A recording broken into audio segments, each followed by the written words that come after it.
呢係一個起屋知識，今日講油漆味。屋企人會提醒你，新屋嘅油漆味好重，一定要揾人做去甲醛先至好搬入去。呢啲健康錢唔可以慳。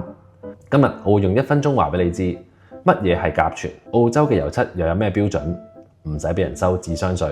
首先，甲醛其實係揮發性嘅有機化合物 VOC 嘅其中一種。呢啲化合物嘅功能係令到油漆容易乾、上色同埋持久啲。平時你聞到嘅油漆味咧，就係 VOC 散發緊，通常會持續幾日或者幾個星期咁樣釋放嘅。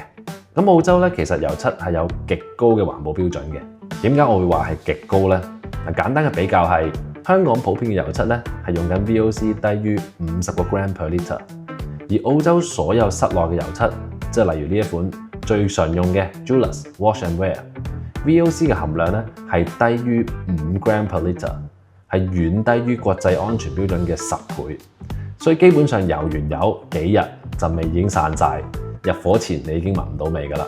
咁如果你屋企有初生嬰兒或者孕婦，你直頭可以做零 VOC 系列，即係例如 Julas 嘅 Enviro2呢類嘅油漆咧係完全聞唔到味嘅，即時油即時搬入去住都冇問題。最後俾多一個建築貼士你，記住一個定律，越閃嘅油漆即係越 gloss 嘅油漆啦。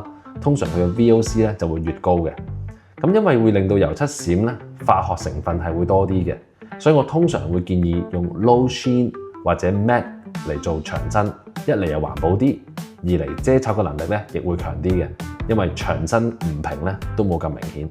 我係墨爾本嘅建築顧問Don，記得 follow 我同 Say 仔條片，我會每日話俾你知更多嘅起屋知識。